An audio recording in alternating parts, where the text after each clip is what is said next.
Di Presiden sama sekali tidak ada arahan soal pilkada, benar kan Pak Wamen ya? Sama sekali nggak ada arahan beliau soal pilkada tadi dan tidak menyentuh sama sekali soal pilkada tadi. Terakhir yang disampaikan oleh Bapak Presiden adalah tidak korupsi. Nah, penting sekali. Beliau konsisten sekali menyampaikan banyak hal, dalam banyak hal menyampaikan supaya tidak korupsi, jangan korupsi, dan beliau tidak akan segan-segan kalau masih tetap melakukan korupsi, maka tidak akan segan-segan untuk melakukan tindakan tegas. Kira-kira itu mungkin garis besar dari arahan Bapak Presiden tadi. Mungkin Pak Wamen sudah ada yang perlu tambahkan? Ada arahan yang lebih spesifik nggak Bang soal Danantara? Di akhir tadi beliau menyampaikan ya soal gagasan untuk soal keinginan kita untuk mengkonsolidasikan seluruh aset kekayaan kita dalam sebuah institusi bernama Daya Anagata Nusantara yang disingkat dengan Danantara. Tapi prosesnya harus ditempuh dulu. Jadi nggak boleh buru-buru kata Pak Presiden. Jadi ya kita harus tempuh dulu prosesnya dengan hati-hati, dengan prudent supaya nanti hasilnya baik gitu. Apa?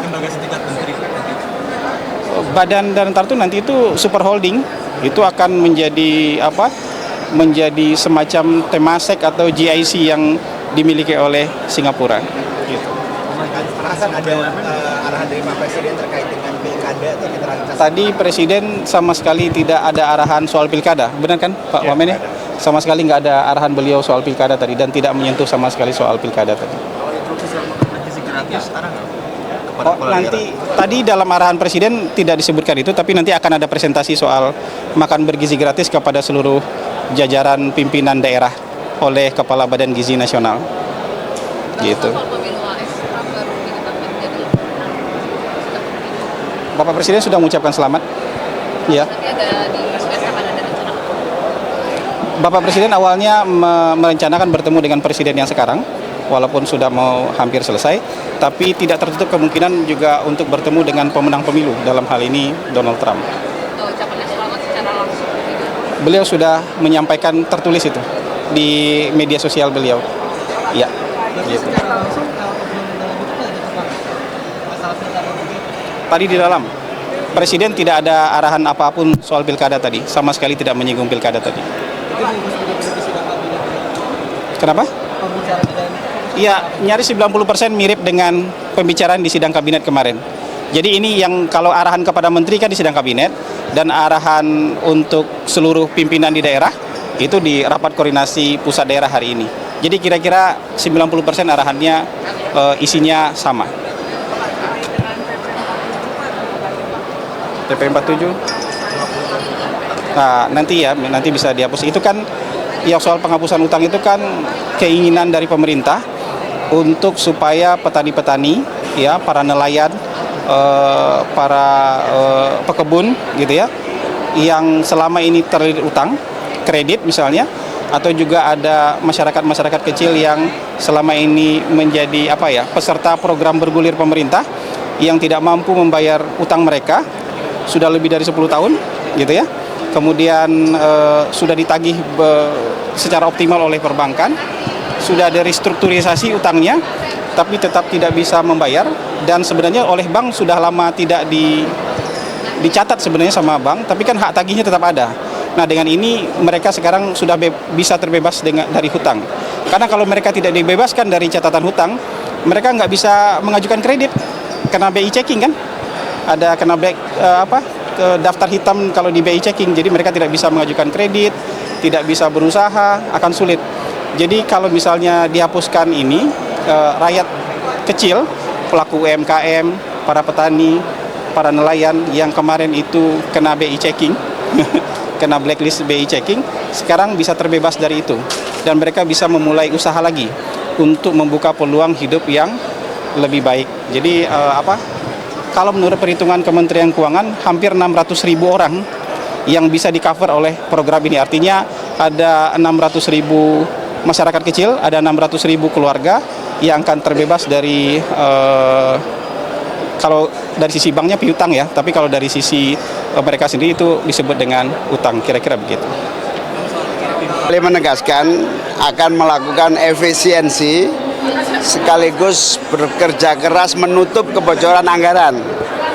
Sehingga kalau kebocoran tinggi yang selama ini terjadi bisa ditutup hingga kira-kira 100 triliun, maka otomatis bantuan sosial itu bisa meningkat jumlahnya. Sehingga bantuan sosial yang bisa bersifat tunai ke masyarakat atau program-program pemberdayaan itu bisa kita lakukan dengan baik dengan jumlah yang besar. Kemiskinan ekstrim, kemiskinan, kemudian rentan miskin, kita dorong lagi menjadi masyarakat berdaya dan mandiri. Ketika masyarakat berdaya dan mandiri, maka jumlah kaum miskin akan berkurang, jumlah orang menjadi pelaku ekonomi yang produktif semakin banyak. Karena itu insya Allah dengan efisiensi APBN, dengan upaya mengurangi kebocoran APBN, maka bantuan sosial akan semakin tinggi. Penambahan anggaran bansos 100 triliun itu apakah akan diusulkan di 2025 ya Pak? Sampai hari ini belum, itu baru harapan saya. Saya berharap akan ada tambahan bantuan sosial yang besar di 2025 supaya masyarakat memiliki keberdayaan. Tadi memberikan arahan juga kepada kepala daerah soal bagaimana melakukan koordinasi bansos dari pusat ke daerah. Betul, ada quick win, program cepat yang harus segera diatasi. Data tunggal terpadu. Data tunggal terpadu ini agar kaum miskin yang jumlahnya puluhan juta itu betul-betul tepat sasaran. Jangan sampai orang yang bukan miskin tapi masuk data miskin.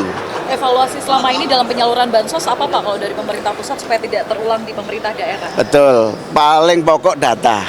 Kita minta kepala daerah melakukan sinkronisasi data dengan BPS, dengan berbagai data yang real sehingga tidak membocorkan bantuan sosial yang tidak tepat sasaran. Ya,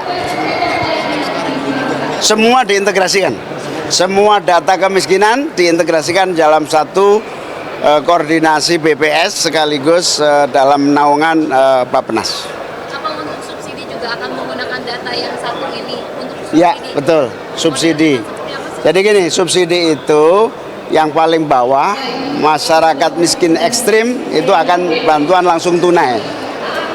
Tapi masyarakat miskin, pokoknya kita sedang berusaha menghindari bantuan dalam bentuk produk supaya tidak salah sasaran. Ya, Sasaran bansos 2025 berapa sih? masih di sekitar 70-an triliun.